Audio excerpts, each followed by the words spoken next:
a Hora do Agronegócio, e recebemos aqui o Marcelo Brito. Ele é o presidente da ABAG, Associação Brasileira de Agronegócio, e além disso, é o cara que eu mais admiro como uma inteligência na gestão de um tema importantíssimo que é meio ambiente com produção. Conhece como ninguém essa coisa da gestão de ONGs, de relacionamento com grandes corporações, porque também é o dirigente da Agropalma lá no Pará. Marcelo, muito bem-vindo. Obrigado, Tejão. Prazer estar aqui mais uma vez. E o tema da ABAG, neste instante, o grande tema é o Congresso.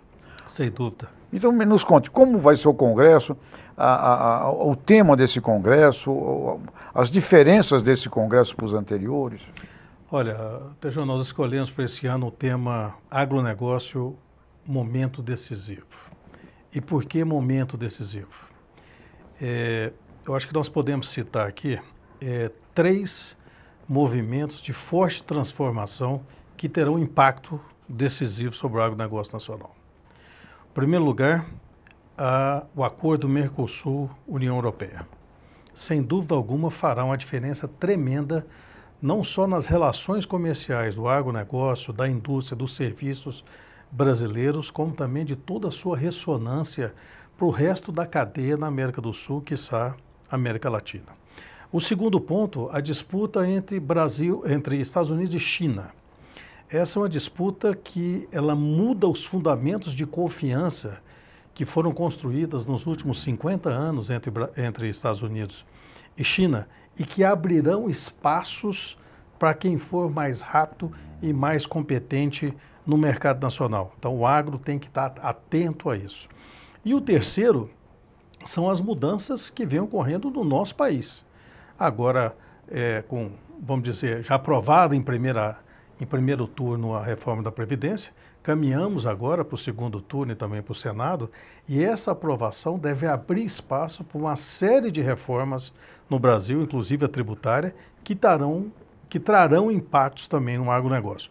Então, por isso, um momento decisivo, e a gente vai discutir todos esses temas durante o evento, dia 5 de agosto. O Congresso é dia 5 de agosto, no World Trade Center, correto? Isso, exato. Dia inteiro. Dia todo. E ali você vai ter atrações, gente de fora. Que tipo de construção será? Como será construído esse dia? Ele está dividido em 4 partes, tá? A primeira parte será uma abertura em alto estilo, feita pelo presidente mundial da COFCO. A COFCO é a maior empresa do agronegócio chinês e é o maior comprador do agronegócio brasileiro. Ou seja, nada melhor do que termos o nosso maior cliente falando quais são as suas expectativas para os anos vindouros. Depois, no segundo painel, nós vamos falar sobre reforma tributária e sobre o custo Brasil.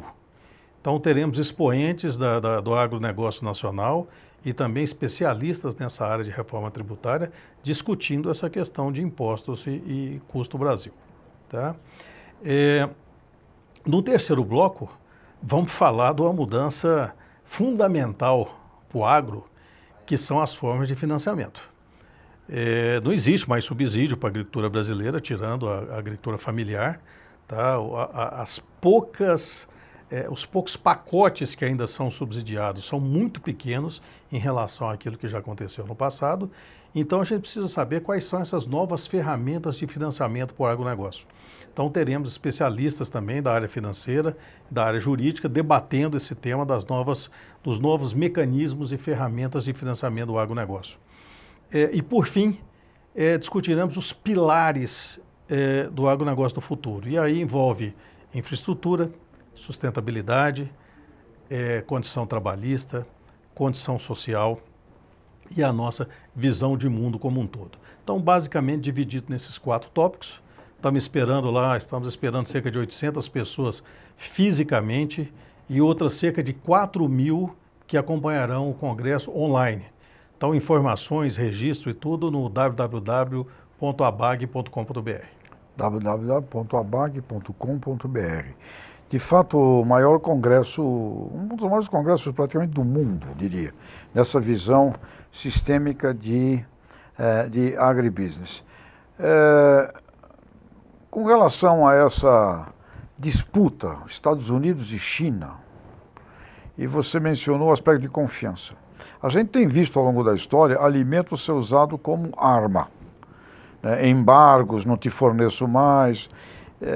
E a China, não faz muito tempo, teve lá um colapso gigantesco, acho que uns 60 anos atrás ou 70, em que morreram muitos chineses de fome. Portanto, deve ser um país extremamente preocupado com o assunto de segurança alimentar. Então, a quebra de confiança no mundo do agronegócio, eu acho que cada vez será muito mais séria do que já foi. Apesar de ser, vai ser cada vez muito mais uma zona de risco que os países não vão desejar correr. Quando você menciona aqui essa disputa Estados Unidos e China, que coisas importantes isso nós precisamos alertar aqui para o brasileiro? Tejão, o agronegócio brasileiro alcançou um feito, um crescimento nos últimos 30 anos invejável. Invejável. Nenhum outro país do mundo conseguiu tanto sucesso nesses últimos 30 anos nesse setor. Os próximos 30 anos serão diferentes. E é onde a gente precisa aprender a olhar os megatrends como os drivers de desenvolvimento nosso. Então vamos lá. Se a gente quer continuar a ser um grande produtor, e seremos um grande produtor, o que nós deveremos produzir e para quem nós deveremos produzir? O que o consumidor chinês quer hoje? Eu vou te dar um fato interessante. 47% do consumidor urbano chinês entre 18 e 30 anos de idade coloca como primeiro atributo de compra de um produto alimentício a sua rastreabilidade social e ambiental. Então, 47% da população urbana chinesa. Tá? Isso é uma pesquisa da Mintel da Inglaterra. Então, se você está produzindo hoje e olhando para a próxima década, ou seja, daqui a 10 anos, esse cidadão de 18 tem 28 anos, provavelmente já estará numa estrutura econômica que entra naquela fase de quem comanda o mercado de consumo. Como é que nós estamos enxergando ele? Que produto que ele quer comprar? Que produto que ele quer ver, de que forma que ele quer ver produzido aqui? Então, existe aqui uma mudança que a gente deixa de ser um vendedor natural, um vendedor natural, colocador de produto, para ser um vendedor especial, vendendo o que os trends nos dizem que nós devemos produzir e de que forma. Se o Brasil tiver essa inteligência de inovação e conseguir trazer essa inovação e espalhar pelo seu mercado, nós teremos muito sucesso. Deixa eu te dar um outro dado. E essa é uma ferramenta que foi criada por uma consultoria inglesa que chama LMC, que é muito interessante. Então, por exemplo, nós fizemos um exercício lá da soja brasileira. Então, a gente faz uma projeção do que vai acontecer na soja brasileira nos próximos 10 anos, tá? Até 2030. Então, nesses próximos 11 anos, tá? Se o crescimento médio mundial continuar sendo o mesmo de agora, ou seja, um crescimento fraco, e deve se manter nisso aí, indica que nós precisaremos aumentar a nossa área de soja em mais ou menos 18%. Tá? Bom, se nós vamos aumentar em 18%, como é que nós faremos isso? De que forma? De forma sustentável? Vai ser em cima de pastagem? Vai ser em cima de área degradada? Isso está colocado. Agora, se o crescimento mundial for na média dos últimos 10 anos, aí a gente inclui os grandes crescimentos chineses, que não estão ocorrendo mais, mas vamos supor que a partir de amanhã o mundo passa a crescer muito, em vez de 6, nós vamos precisar de 10 milhões de hectares, e eu estou falando só de soja. De que forma nós vamos fazer isso? Então, qual que é a nossa agenda estratégica para o agronegócio para os próximos 10 anos, para os próximos 15 anos? Qual que é a nossa agenda de competitividade para enfrentar esses novos acordos, como esse do Mercosul, e principalmente para abocanhar as fatias de mercado que a disputa Estados Unidos-China deixarão na Ásia aí para nós? Ou seja, cenários potenciais extraordinários, mesmo numa condição até de uma perspectiva de crescimento menor.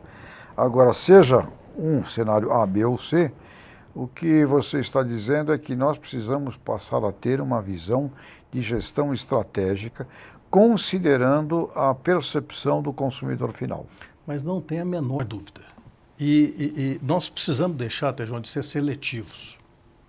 A gente, assim, vou te dar um exemplo, tá? Se você tem um problema de saúde, você procura os melhores hospitais ligados às melhores universidades, que são as que produzem as melhores pesquisas de tratamento.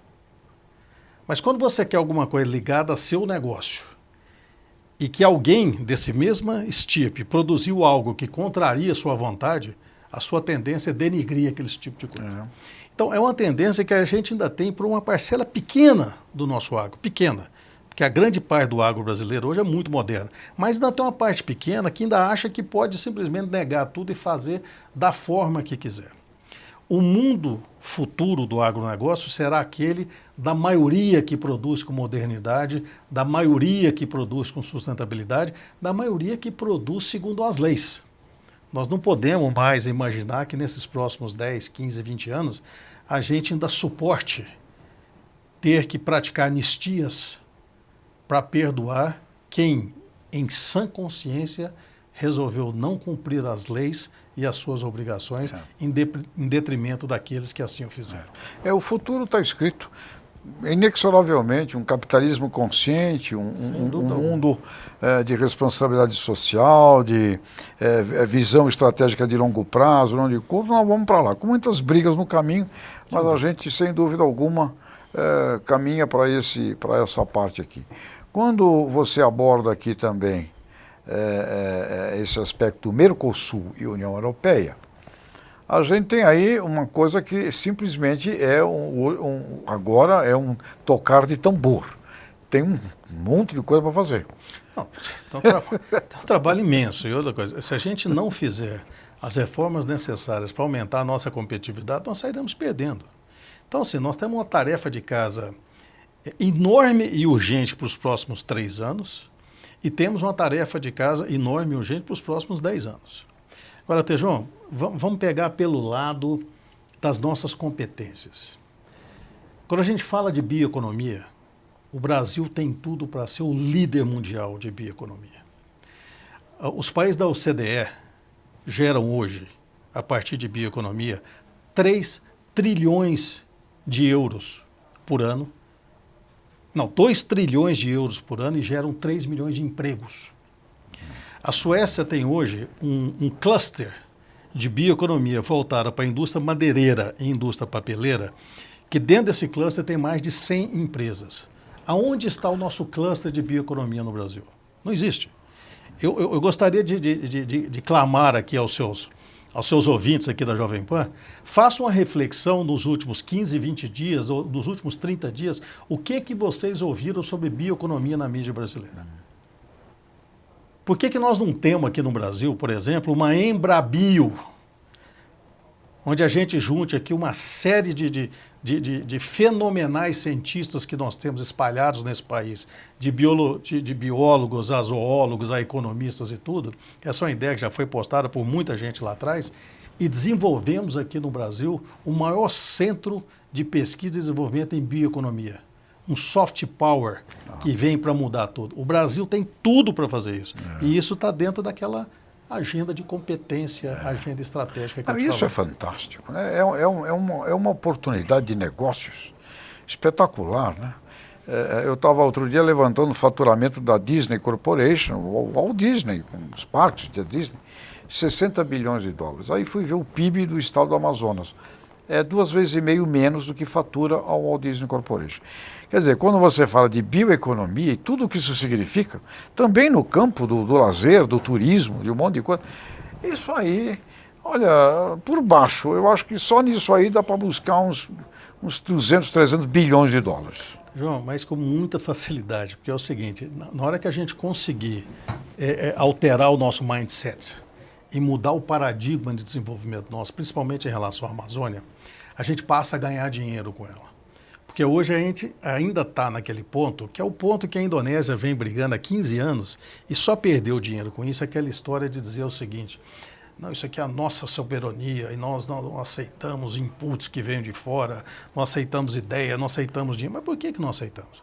O asset é nosso, nós temos que ter orgulho de ser o maior país tropical do mundo. Pô, nós temos orgulho de ser um grande país agricultor por ser tropical. Mas na hora de ser orgulho, de ser dono da maior floresta tropical do mundo, a gente tem esse paradigma ainda de confronto. Quando a gente deixar o confronto e passar a ser parceiro, e esses dias, num programa seu, eu ouvi você citando que os grandes desenvolvimentos são feitos da união da sociedade civil, do setor privado e do governo. Na hora que o Brasil conseguir enxergar isso, que ninguém é inimigo, apenas pontos de vidas discordantes, mas que podem sentar na mesma mesa e caminhar juntos, ninguém nos segura. Verdade. E um grande líder é o que consegue fazer isso, né? Sem dúvida alguma. Então, a gente tem conversado também, Marcelo, com você, com o Roberto Rodrigues, sobre esse negócio da necessidade de termos uma meta de crescimento do PIB brasileiro, porque ninguém está falando disso. Fala reforma, ok, importante, um monte de coisa, mas ninguém está falando de crescimento. Se o Brasil não crescer 4% ao ano, aí, minimamente, vamos ter problema. Recessão, depressão.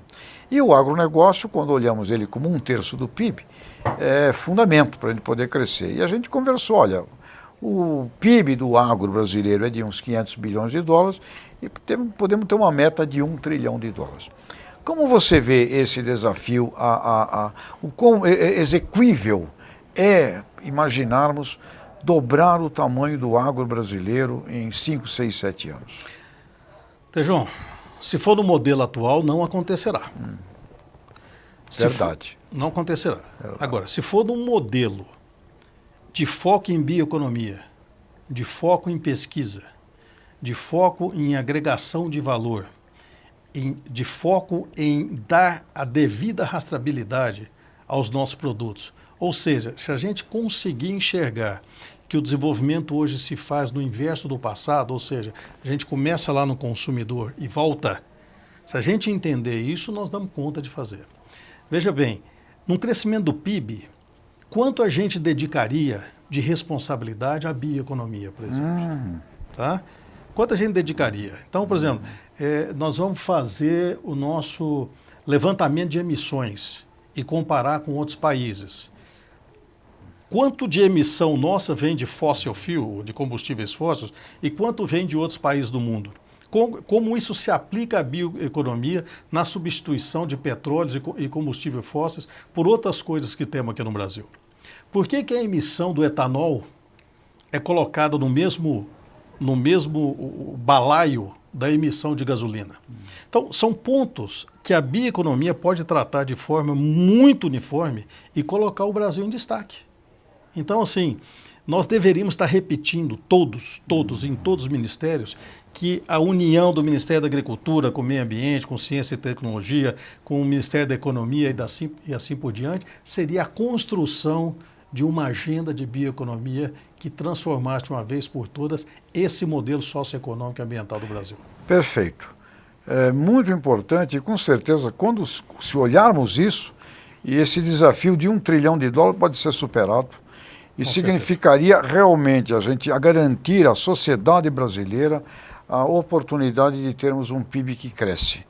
E isso vem todas as consequências positivas com isso. O que você está dizendo, o último livro chegou agora do Ray Goldberg, que é o criador do conceito de agribusiness, ele já não usa mais o conceito de agribusiness, ele usa um conceito de agrocidadania, de food citizenship. E nem é magro, né? Food citizenship. Mas, obviamente, por trás do food, aqui no Brasil, a gente usa mais o conceito de agro, que envolve fibras, a energia, etc. Ou seja, uma visão cidadã desse tipo de coisa. E a bioeconomia, ninguém fala nela. Exato.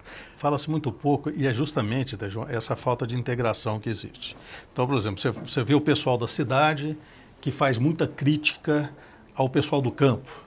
O pessoal do campo faz crítica ao pessoal da cidade, como se existisse essa separação. Então, por exemplo, se você tem um problema de contaminação de um rio no campo, esse rio vai passar por onde? Provavelmente por uma cidade. Se você tem a contaminação de um rio numa cidade, esse rio vai passar por onde depois? No campo, antes de chegar no mar. Se a contaminação do ar é feita na cidade, também vai contaminar o campo. E vice-versa, se você mata as nascentes, você impacta o fluxo de chuva. Ou seja, não tem essa separação entre campo e cidade. O que tem é uma união que deve ser vista sob o ponto de vista do desenvolvimento bioeconômico e da satisfação do cidadão. Olha, está na hora do Brasil parar com essa coisa de nós contra eles, briga de um com o outro. Inclusive nessa coisa, ONGs, entidades, existem ONGs excelentes, entidades excelentes, qualquer generalização é uma ideia ruim. E eu queria terminar com você aqui, Marcelo, porque você é um cara que tem uma experiência importantíssima para o país. Você administra uma atividade na Amazônia de uma coisa chamada palma, dendê, que talvez seja, dentre todas no mundo, a mais perseguida, a mais criticada, a que está sob todos os holofotes de todas as entidades do mundo.